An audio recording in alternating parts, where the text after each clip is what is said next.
What's up, you guys? Welcome back to another one. If you're new to the channel, I am Gold Pony. I do new car, truck, SUV reviews on YouTube, and today we're in the brand new 2025 Toyota BZ4X, courtesy of Younger Toyota in Hagerstown, Maryland. For more information on their inventory, please feel free to check out the link in the description box below. So today we're in this one because there is a massive price cut for the 2025 BZ4X. This is an all-electric SUV from Toyota, and yes, you do get an 8-year, 100,000-mile warranty on the battery, in case you were curious. You also get free oil changes for life on the BZ4X, believe it or not. Who would have thought? But ultimately in this video, we will be testing out and going over everything about this one, from acceleration to braking, steering feel, ride quality, sound system, exhaust clip, all that fun stuff. So having said all of that, what do you guys say? Let's just go ahead and jump right into it. And as always, let's start with pricing. And so as you can imagine, there are a few different trim levels for the 2025 BZ4X. You got the XLE starting at $37,070, and yes, that is around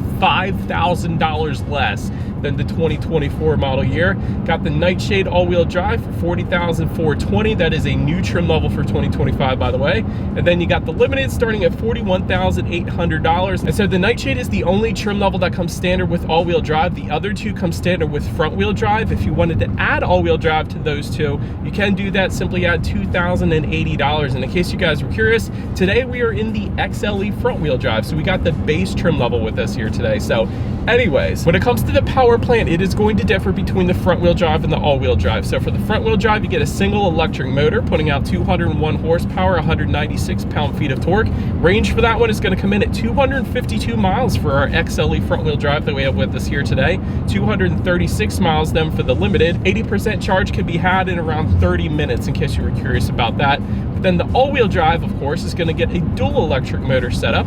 That one puts out 214 horsepower, 248 pound-feet of torque. Range for that one approximately 222 miles. You can do an 80% charge in approximately 35 minutes. 0 to 60 time for that one approximately 6.4 seconds. But so then, before we do any kind of fun acceleration test here in this one, I did want to mention to you guys the drive modes. The buttons are located essentially just to the right of the shifter. Drive modes are going to include Eco, Normal, and Snow for the front wheel drive. But then if you go with the all-wheel drive, you're also going to get X mode, thank you Subaru, which is going to add snow and dirt and deep snow and mud as well. So now having got all of that out of the way, what do you guys say? Let's go ahead and find a straightaway. Let's put the acceleration here to the test, and let's see how quickly we can get this one here up to speed.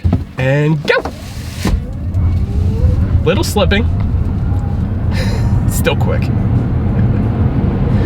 Oh man, electric cars accelerations, like, no matter what you get, it's gonna be fun, because it kind of feels like a go-kart because of that instant torque. But yeah, there was a little bit slipping, I gotta be honest, because we had the front-wheel drive configuration with us here today. I would imagine with the all-wheel drive, I'm pretty sure with the all-wheel drive that I tested before, there wasn't any slipping, but yeah, there was a little bit there, but that's fine. It's still an incredible acceleration, and honestly, it wasn't as much as I expected with all that instant torque, so that's perfectly fine. But to go along with that acceleration, as always, braking is equally important. So up front, you will find 12.9-inch ventilated front discs, and the back 12.5-inch ventilated rear discs. As far as that 60-0 stopping distance goes, that comes in at 125 feet. As far as the braking feel goes, definitely on the softer side of things. Wouldn't have minded a bit firmer of a braking feel there. I mean, it's not bad. That number is respectable, 125 feet. That's pretty much par for the course, but I don't know, I just like a firmer braking feel. So anyways, it's perfectly fine. There's no one pedal drive mode, by the way, for the BZ4X. Some electric cars will give you that, so I did want to mention that as well. But then touching on suspension and handling, up front you're going to get an independent McPherson strut front suspension. In the back, independent multi-link rear suspension, front and rear stabilizer bars. As far as ride quality goes, it has been perfectly fine in my short little test drive here today. Like, absolutely no issues whatsoever when it comes to that. As far as steering feel goes, it's definitely weighted on the heavier side of things, and I absolutely love it. It instantly points you in the direction that you want to go. So when it comes to steering feel, huge fan. I can tell the handling is incredible in this thing. Touching on cabin noise as we are pulling back out onto the highway here, I'll let you guys be the judge of that. We're accelerating right now. Do get a little bit of that electric car kind of sound when you hit the gas, but not as much as like a Ford Mustang Mach-E or something like that. But we're going 54 miles per hour right now, so I'll let you guys be the judge of that. I'm getting a little bit of wind noise, but honestly, it's not that bad. It's nothing that would personally bother me. And touching our rear visibility, 100% not gonna have any issues there. Looking at my rear view mirror, I could see perfectly fine. Also, to add to that forward visibility, rain sensing windshield wipers do come standard on the BZ4X as well. So that's going to help you out there. So whenever this thing detects any kind of mist or rainfall, it's going to automatically turn on the windshield wipers, kind of like automatic headlights. So I am definitely a big fan of that too. But anyways, that pretty much rounds out the performance segment of this review, you guys. Let's now go ahead and take a look at the exterior of our brand new 2025 Toyota BZ4X. All right, so here she is, you guys, the new 2025 Toyota BZ4X, finished in wind chill pearl, in case you were curious of our exact exterior color name that we had with us here on this one. But as always, let's go ahead and start with where the BZ4X is made, taking a look at the VIN. First character is the letter J, indicating that the BZ4X is built and assembled in Japan. I love that. So let's go ahead and start up front. Of course, you have zero front grille because this is an electric vehicle after all. You do not need one. To the sides, bi-LED headlights with LED daytime running lights do come standard. Get the automatic feature with them. You also get automatic high beams. So if you have your high beams on at night and it senses a vehicle coming in that opposite direction, it's going to automatically dim them back to low beams. Then when that vehicle is gone, it's going to automatically bounce it back up the high beams for you there. Did want to also mention though, for the limited trim level only, you get multi-LED projector headlights, so a little better illumination there. Bottom corners, you guys can see there are front air curtains helping direct air around the wheel and tire combination. And one thing I did not want to leave out up front, kind of up front, I guess you can call it up front, but it's the hammerhead hood with the gloss black accent. So there's kind of a little accent there. So I wanted to show that to you guys because it's just interesting. It's like nothing else on the road, so I like it. But that pretty much rounds out the front end. Let's now go ahead and swing around to the side. All right, and so now since we are around to the side of this one, you're either going to find chrome or matte black upper window trim, depending upon the configuration that you go with. Gloss black roof is going to be optional. Rear privacy glass comes standard. Taking a look at the side mirrors, they are gloss black power adjustable side mirrors. They will be heated. They are power folding, and you actually do get puddle lights coming standard as well, which is pretty cool. Then take a look down at the wheel setup. 18-inch alloy wheels with covers for the XLE, 20-inch black alloys for the Nightshade, and then 20-inch multi-spoke alloys for the Limited. But that pretty much rounds out the side profile. Let's now go ahead and swing around to the back. All right, so now since we are around to the back of this one, all the way to the top, you will find a body colored shark fin antenna. And the cool thing about the BZ4X, I'm going to get up a little bit closer to show you guys, but you actually have dual rear spoilers. You got this kind of upper rear spoiler to the top part of the rear window there, but then you also have a gloss black rear spoiler down below. So that looks kind of cool. I like that. No rear window wiper for whatever reason. I noticed that last time I reviewed this car, which is interesting. You do have LED taillights though. They definitely look good on this one. And of course, no exhaust outlet down below because it's an electric car after all. So can't do the exhaust clip for you, but that pretty much rounds out the back end. Let's now go ahead and make our way to the inside. All right, so now since we are around to the back of the BZ4X, when it comes to opening that rear tailgate, it is going to be a hands-free power tailgate for the Limited. Otherwise, it is going to still be a power tailgate for all trim levels across the board. There is a button on the key fob. There's actually a rubberized button on the tailgate itself then as well. But once opened up, cargo capacity comes in at 38.8 cubic feet. If that was not enough space, the rear seats, of course, do fold down, bumping that up to 56.1 cubic feet. But plenty going on in the cargo area. You have LED cargo lighting. You don't always find that in the back.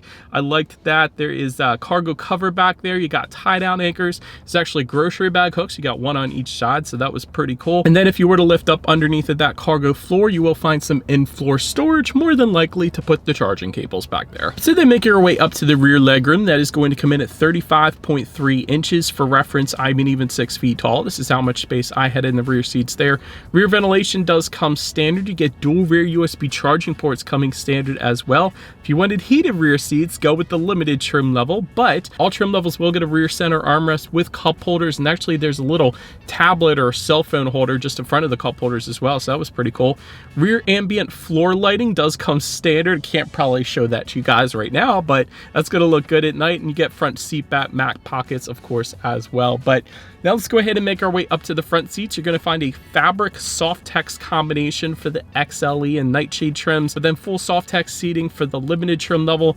8-way power driver's seat with power lumbar coming standard. Heated front seats for the Nightshade and Limited, and apparently we got an option today on the XLE because we do have heated front seats. I liked that. Ventilated front seats then coming on the Limited. Overall, as far as seat comfort goes, Toyota always does an amazing job with their seat comfort, and this is definitely the case with the BZ4X, so absolutely no issues when it comes to seat comfort in this thing. But now let's go ahead and take a look at the steering wheel. It is tilt and telescoping. It is going to be leather wrapped for all trim levels, and if you wanted a heated steering wheel, comes standard on the Limited. It is optional on all other trim levels, and we got that option as well, so that was definitely nice. But now let's go ahead and make our way to the startup. Let me start by showing you guys the key here. All of your buttons are located on one side of the key. Got your Toyota logo at the very bottom, but there's lock, unlock, button to pop the rear tailgate, and button to turn on the AC on super hot days as well, so that's kind of nice. But it is all keyless entry with a push button start, so all I'm going to do here is simply put my foot on the brake and press that engine start button located just in front of the shifter there. And so once started up, I think the gauge cluster looks pretty dang cool. It kind of reminds me of Volkswagen and what they do with like their ID4 and their ID Buzz and cars like that. But 7-inch digital gauge cluster is actually bigger than theirs, believe it or not. Got a digital speedometer up there, of course, outside temperature, how many miles you have left until you run out of charge. Charging percentage is located up there as well. So pretty much everything you could possibly want up there, so that definitely looks good in my opinion. But now let's go ahead and make our way to overall interior quality. You're going to find a panoramic glass roof with the power sunshade for all trim levels across the board. Love that. LED interior lighting coming standard. You get dual zone climate control coming standard as well, so both driver and passenger can set their own temperatures there. Wireless phone charger is going to be located directly behind that shifter there, so that is it's kind of like hidden. It has a little cover for it, so you can close that up if you wanted to. And speaking of the shifter, it's a little bit different than most people are probably familiar with. So as far as putting it in reverse, you press down and turn it to the left. To put it in drive, you press down and turn it to the right. Neutral, you just press down, and then the parking button is just in front of that. But that's a little different than I think most people are probably used to, so I wanted to mention that. But auto dimming rear view mirror with home light controls coming standard on the Limited trim level. Get a little bit of hidden storage underneath the shifter as well. I definitely like that. And with that hidden storage, there's also a phone charging port, 12-volt power outlet, little place to put your cell phone, maybe for the passenger down there as well if they were charging it. So definitely liked that. But just behind the wireless phone charger, you have your dual cup holders, a little bit of storage there. Then within the center armrest, you have even more storage in there as well. So that is definitely pretty nice. But I like all the finishes. Honestly, I like all the gloss black finishes surrounding the shifter that they brought onto the doors. I really like this dash trim up here. They basically brought the material from the seating and then put it just above the passenger side glove box up on the dash there. So I think that looks really darn good. So I'm a big fan of that. And this interior lighting, this LED interior lighting up top, that looks like it's straight off of Mercedes-Benz, quite honestly, so that looks good as well. So overall, when it comes to interior quality, I definitely did not have any issues. But now let's go ahead and take a look at this massive infotainment screen. It is a 12.3-inch color touchscreen display. You get Bluetooth and audio streaming, wireless Android Auto, Apple CarPlay as well. You can check out your charging statistics up there, of course, along with your radio information. So when it comes to the sound systems, 6 speakers is actually going to come standard on all trim levels across the board. However, there is an optional sound system specifically for the Limited. That's going to be a 9-speaker JBL sound system that we don't have with us here today. So we do have the 6-speaker with us here, so let's go ahead and turn on the radio. Let's see what we got playing today, and let's test out the clarity of this one. Trying to leave in just after dark. Honestly, for a 6-speaker sound system, I've always said this about Toyota. Their standard sound systems are really good. Like, that's one of the best, if not the best, 6-speaker sound system that I'm typically used to hearing. So that was incredible. Plenty of bass, plenty of clarity, and that works really well for the BZ4X, believe it or not. But last thing I wanted to mention to you guys on that infotainment screen is when you do put the BZ4X in reverse, it will make a little chiming noise because it's an electric vehicle after all. But it will give you a rear view camera coming standard across the board. 360-degree monitor is optional, but as always, that is going to lead us into safety. And so front side curtain airbags do come standard. You get driver and passenger knee airbags up front actually as well. In the back, you're going to have latch, aka lower anchors to tether your children for the rear car seats, rear child door locks, tire pressure monitoring system. But then also coming standard, Toyota Safety Sense 3.0. That gives you the fun stuff. That gives you pre-collision system with pedestrian detection, lane departure alert with steering assist, lane tracing assist, dynamic radar cruise control, road sign assist, proactive driving assist, just a blind spot monitoring system with rear cross traffic alert and front and rear parking sensors with automatic braking then as well. That's definitely nice. But overall, when it comes to my final thoughts here, a very cool gauge cluster, I will say that. It's definitely reminiscent of Volkswagen, and I like theirs too, so big fan of that. This thing's actually plenty quick. Even with the front wheel drive configuration that we had today, it still gripped pretty darn well, and definitely didn't have any issues with the acceleration there. You gotta love the Toyota reliability as well, because Toyota is manufacturing this. They have a heck of a reputation for vehicles that last a long time. And then of course you got that really stellar battery warranty anyway, so either way you should be fine there. As far as room for improvement goes, I wish it had a one pedal drive mode. That is something that I always personally look for in electric cars, because it just makes it better and it saves you money on brake pads or resurfacing rotors and things like that. So I definitely wish it had that. And then the other thing is, although the range is decent, it's still a little bit less than average. I'll just put it that way. So I wish it had a little more range. And I know Toyota is working on solid state batteries that the range is going to be ridiculous in the future. So looking forward to that. But anyways, let me know what you guys think of the BZ4X in the comment section below. That's about it for this one, you guys. Thank you so much for watching. Feel free to follow me on social media somewhere on the screen. Be sure to hit the subscribe with the bell notification button if you're into new car reviews. That is what we've been doing here for 11 years now. But do appreciate you guys watching more than you know, and I will see you guys all in the next video. Stay gold.